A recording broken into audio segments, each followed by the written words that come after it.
धन्यवाद आपका एक बार फिर से स्वागत है हमारे इस खास पेशकश में। हम चर्चा कर रहे हैं गंगा के ऊपर जो बांध बनाए जा रहे हैं उससे गंगा का अस्तित्व खतरे में आ गया है। तमाम हमारे जो खास मेहमान हमारे साथ जुड़े हुए हैं वो इसी मुद्दे के अलग अलग जो पक्ष हैं, अलग अलग जो पहलू हैं उस पर हमारे साथ चर्चा कर रहे हैं। आइए उससे पहले हम अपने दर्शकों को बता दें कि गंगा पर बनाए जा रहे बांधों और उनका बेतहाशा दोहन से गंगा का अस्तित्व भले ही खतरे में हो, पर गंगा के साथ अत्याचार करने वाले नियम कानून की दुहाई देते नहीं थक रहे हैं।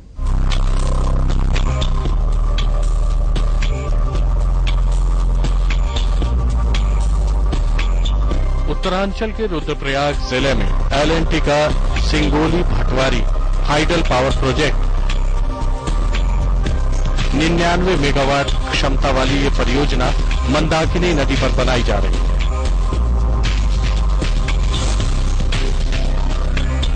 एल&टी और उत्तरांचल सरकार के बीच हुए समझौते के तहत इस परियोजना का काम 2015 तक पूरा होना है।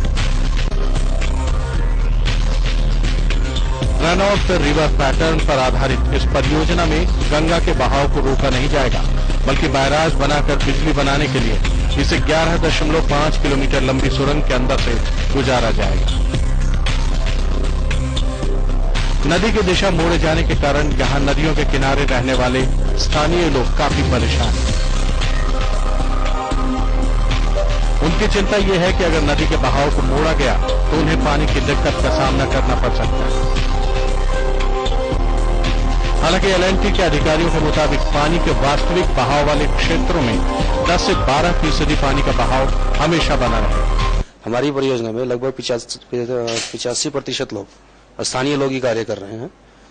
वही लोग इस प्रोजेक्ट में कार्य कर रहे हैं। मतलब स्थानीय जनता में कोई परियोजना का कोई विरोध नहीं है। और जो नदी सूखने वाली बात लोग कहते हैं सुरंग बंद, टनल नदी को सुरंग में बंद कर देंगे, ऐसा नहीं है। केवल कुछ प्रतिशत पानी जो परियोजना चलाने के लिए आवश्यक है उसको डाइवर्ट करके टनल के थ्रू वापस फिर नदी में छोड़ दिया जाएगा और बाकी पानी नदी के जैसे अभी प्रवाह है ऐसे ही रहेगा।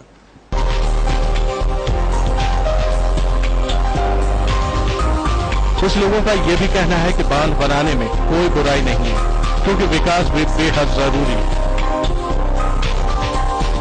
नहीं, मेरा अपना ये विचार है कि कोई विकास तो होना ही है, लेकिन जो इतने बड़े बड़े डैम्स जो ज्यादा मेगावाट्स के बन रहे हैं वो नहीं होना। छोटे छोटे हाइड्रो पावर बने ताकि जो है हम लोगों को कम से कम बिजली मिले और वहीं के लोकल लोगों को गवर्नमेंट बना करके फिर लोकल लोगों को हैंड ओवर कर दे।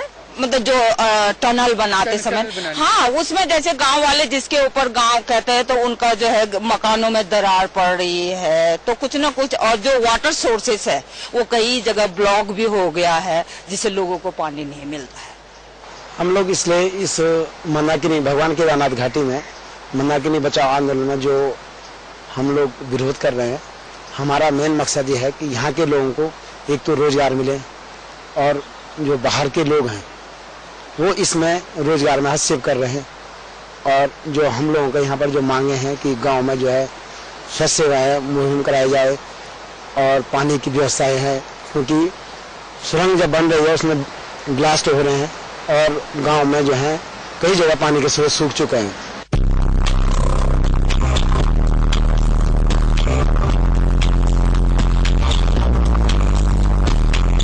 एल&टी के अधिकारियों के मुताबिक बांध बनाने से स्थानीय लोगों को सस्ती बिजली मिलने के साथ साथ उन्हें रोजगार के अवसर भी मिल रहे हैं। जहां 300 लोगों की जरूरत है वहां 1100 लोग काम पर लगाए गए हैं, जिससे भविष्य में प्रशिक्षित मजदूरों की कमी की कोई गुंजाइश न रहे। ये परियोजना पूरी होने के बाद इन लोगों को कंपनी की अगली परियोजना में भी काम करने का मौका मिलेगा।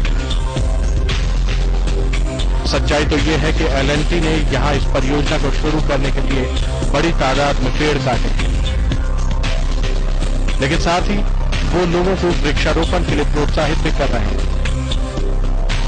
एल&टी मुफ्त में पौधे बांटकर यहां काटे गए पेड़ों की भरपाई करने में जुटे हुए हैं। समय समय पर मंदाकिनी के पानी की जांच कर कंपनी इसकी गुणवत्ता का भी ध्यान रख रही है।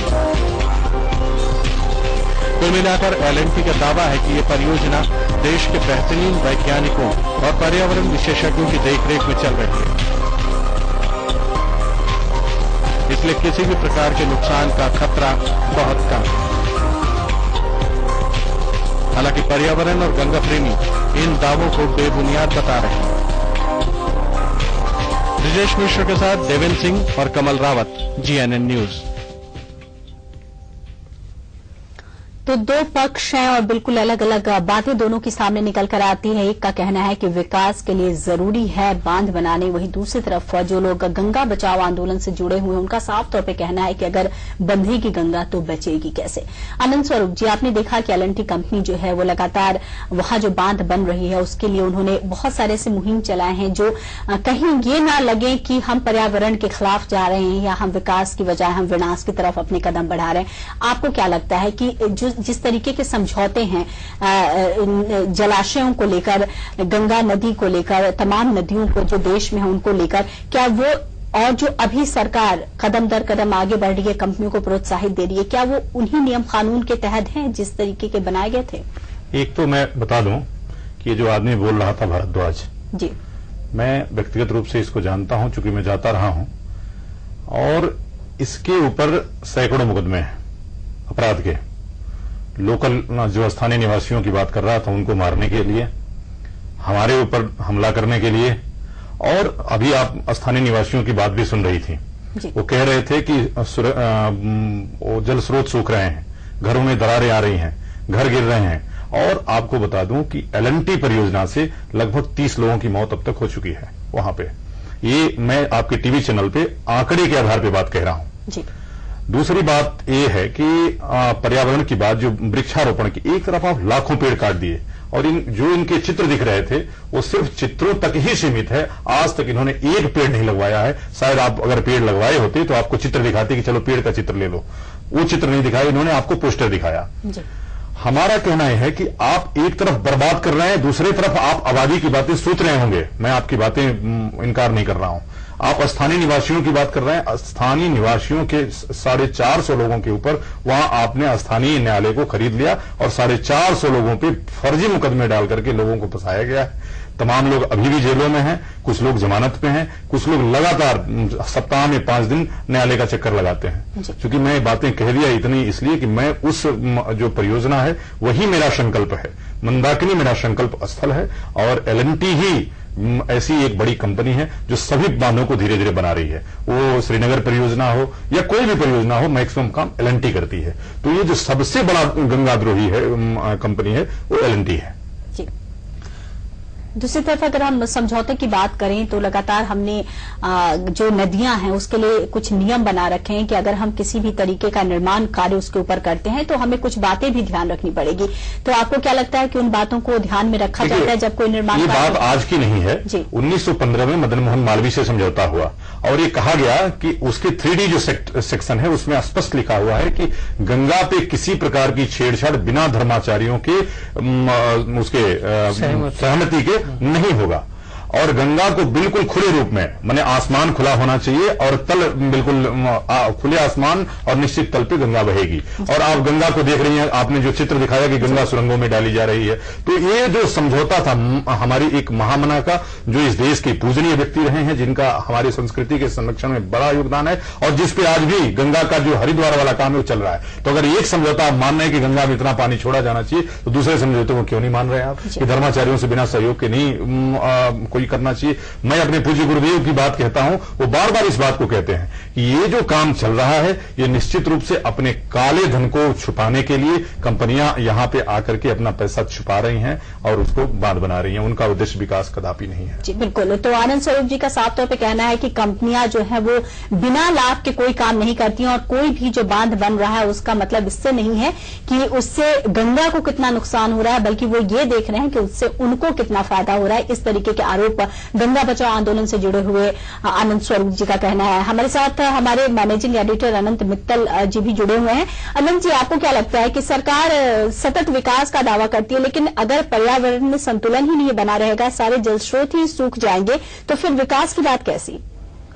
जी हाँ, ये तो बात मौजूद है, बिल्कुल सही है जी। और अगर पर्यावरण की शंकाओं का समाधान नहीं होगा, स्थानीय आबादी जो स्थानीय समुदाय है जो गंगा पे आश्रित है, अगर उसको विश्वास में नहीं लिया जाएगा तो ऐसी कोई भी परियोजना इस देश में सफल नहीं हो सकती, क्योंकि पहाड़ में तो आबादी बहुत छिड़ी आबादी है, बहुत दूर दूर आबादी है, छीड़ है वहां, और नीचे मैदान में जो उसके आश्रित है उनकी संख्या करोड़ों में है।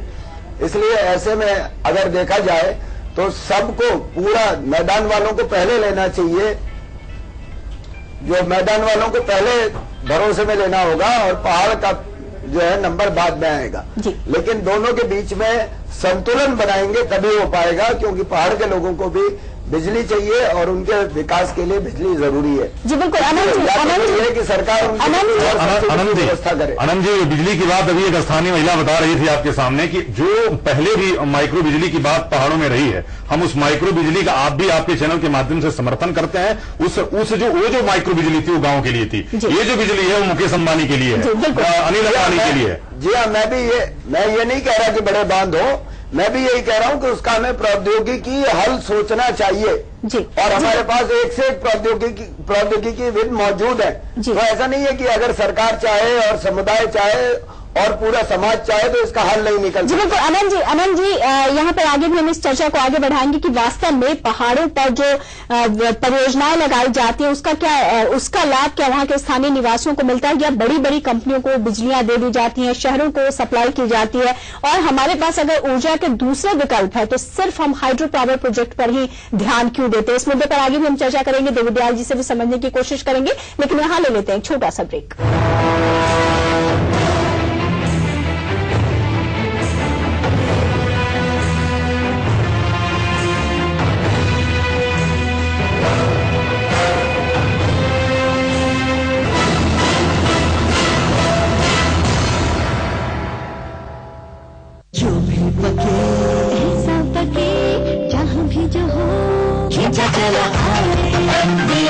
मसाले हो या गरम मसाला, पाव भाजी या चटनी चाट मसाला, असली मसाले सच MDH